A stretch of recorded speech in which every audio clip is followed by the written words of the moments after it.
Welcome guys, आप देख रहे हैं legal vocabulary series English to Hindi translation का पार्ट 2। जैसे कि मैंने बोला था, इस सीरीज़ में हम कोर्ट और लॉ के इम्पॉर्टेंट वर्ड्स को सिंपल हिंदी में समझेंगे, जिससे स्टूडेंट्स और आम लोग आसानी से समझ सकें। आज के पार्ट 2 में हम 5 न्यू लीगल वर्ड्स डिस्कस करेंगे, जो कि हैं acquittal, adjudication, affidavit, bail and bankruptcy. हमारा पहला वर्ड है एक्विटल। एक्विटल का मतलब होता है आरोपी को अपराध से मुक्त कर देना, यानी कोर्ट कहे कि तुम पर जो आरोप था वो साबित नहीं हुआ और उसे निर्दोष मान लिया जाए। अगर हम एग्जाम्पल देखें तो जैसे एक व्यक्ति पर मोबाइल चोरी करने का केस चला, लेकिन सुनवाई में कोर्ट को कोई पक्का सबूत नहीं मिला कि उसने चोरी की थी, तो कोर्ट ने कहा आप दोषी नहीं पाए गए, आपको बरी कर दिया जाता है। तो यही होता है एक्विटल।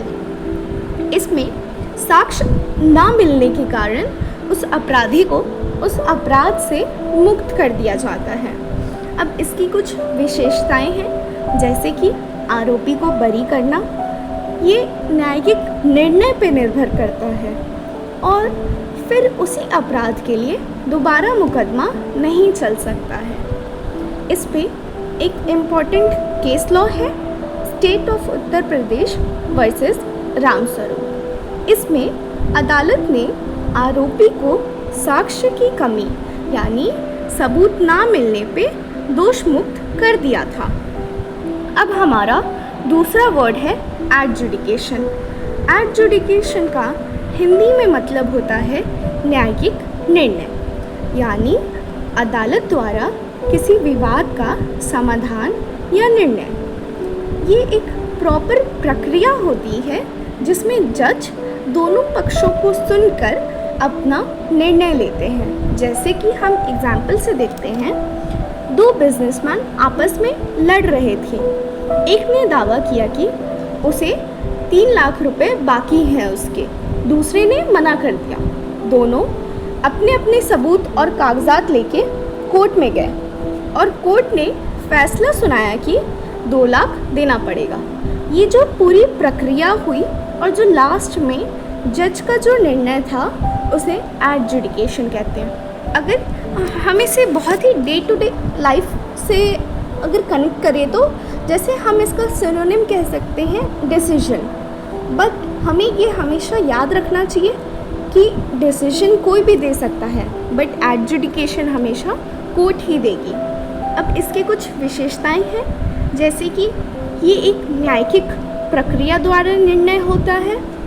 इसमें साक्ष्य और तर्कों के आधार पर निर्णय लिया जाता है, यानी सबूत और आर्गुमेंट्स दोनों सुने जाते हैं, फिर उसके बेसिस पर निर्णय होता है, और इसमें अदालत का निर्णय आखिरी होता है। इसमें इम्पॉर्टेंट केस लॉ है RM Yadav versus state of Maharashtra, जिसमें अदालत ने दोनों पक्षों को सुनकर एक मामले में निर्णय दिया। अब हमारा तीसरा वर्ड है एफिडेविट। एफिडेविट का मतलब होता है हिंदी में शपथ पत्र। ये एक ऐसा लिखित शपथ पत्र होता है जिसे शपथ के साथ प्रस्तुत किया जाता है। ये शपथ लेकर दिया जाता है और कोर्ट में एक लीगल डॉक्यूमेंट भी माना जाता है। जैसे एग्जाम्पल से देखें तो किसी को सरकारी नौकरी के लिए ये साबित करना था कि वो इसी शहर का निवासी है। उसने एक कागज़ पर लिखा कि वो 10 साल से यहीं रह रहा है और शपथ लेकर उसे कोर्ट में जमा कर दिया, तो ये डॉक्यूमेंट एफिडेविट कहलाता है। इसकी कुछ विशेषताएं हैं, जैसे कि ये एक लिखित बयान होता है, ये सत्यता की शपथ होती है और कानूनी दस्तावेज़ में इसको मान्यता प्राप्त की गई है। इसमें इम्पॉर्टेंट केस है KK Verma versus union of India, जिसमें ये बोला गया था कि शपथ पत्र को अदालत में तथ्य प्रस्तुत करने के लिए इस्तेमाल किया गया है।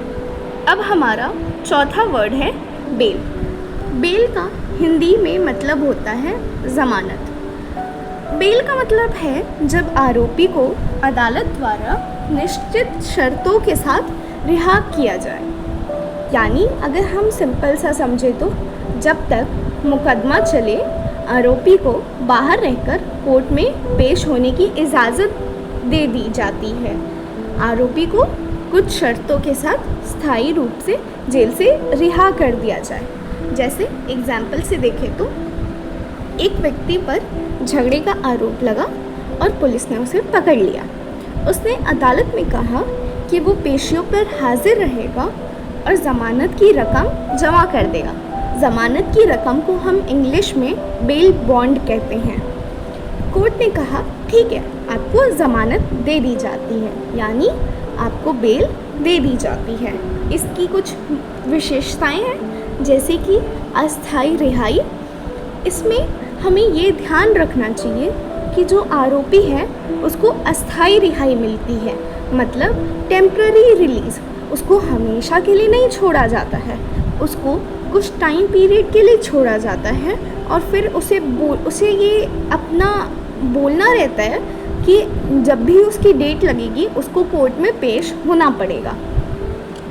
कुछ शर्तों के साथ छोड़ा जाता है जैसे ज़मानत राशि या पेशी। ज़मानत राशि यानी बेल बॉन्ड और पेशी मतलब उसको हर डेट पे आना पड़ेगा कोर्ट में। और हमें एक चीज़ हमेशा याद रखनी चाहिए कि बेल जो है वो सभी अपराधों में नहीं मिल सकता है। कुछ ऐसे अपराध होते हैं जिसमें बेल नहीं मिल सकती है। इसमें इम्पॉर्टेंट केस लॉ है Maneka Gandhi versus union of India, जिसमें कोर्ट ने कहा कि ज़मानत का अधिकार नागरिकों को उचित प्रक्रिया के तहत है। अब हमारा आखिरी और पांचवा वर्ड है बैंकरप्सी। बैंकरप्सी का हिंदी और आसान में मतलब देखें तो दिवालियापन। बैंकरप्सी का मतलब है वित्तीय असफलता के कारण किसी व्यक्ति या कंपनी का कानूनी रूप से दिवालिया होना। अगर हम इसे बहुत अच्छे से और बहुत सिंपल से समझे तो जब कोई व्यक्ति या कंपनी अपने कर्ज चुकाने में सक्षम नहीं होती और कोर्ट उसे दिवालियापन घोषित कर देता है, फिर जो उसकी संपत्ति होती है उसे बेचकर क्रेडिटर्स को भुगतान किया जाता है। जैसे अगर हम एग्जाम्पल से समझे तो एक बिजनेसमैन था, उसने 10 लाख का कर्ज लिया। व्यापार में नुकसान होने के कारण वो पैसे नहीं चुका पाया, तो कोर्ट ने उसे दिवालिया घोषित कर दिया और उसकी संपत्ति बेचकर पैसा जिनसे उन्होंने पैसे लिए थे उसमें बांट दिया। ये पूरा प्रोसेस बैंकरप्सी कहलाता है। अब इसमें इसकी कुछ विशेषताएं हैं जैसे आर्थिक संकट के कारण कानून के तहत ऋणों का निपटारा, संपत्ति का वितरण, ऋणदाता और उधारी का समाधान। इस पे एक इम्पॉर्टेंट केस लॉ भी है MVP exports versus union of India, जिसमें कोर्ट ने दिवालिया प्रक्रिया के तहत वित्तीय समाधान। तो दोस्तों आज के पार्ट 2 में हमने 5 लीगल वर्ड्स को सिंपल तरीके से समझा। हम इसका एक समरी कर लेते हैं जैसे एक्विटल मुकदमे से बरी होना, एडजुडिकेशन कोर्ट का फैसला, एफिडेविट शपथ पत्र, बेल, ज़मानत, बैंकरप्सी, दिवालियापन। आपका सपोर्ट इस सीरीज़ को मीनिंगफुल बनाता है, तो ऐसे ही हमें सपोर्ट करते हैं और पार्ट 3 में हम आएंगे दोबारा से नए लीगल वर्ड्स के साथ। और अगर आपको वीडियो पसंद आया हो तो लाइक शेयर एंड कमेंट ज़रूर करें। And thank you for watching. मिलते हैं पार्ट 3 में। Thank you.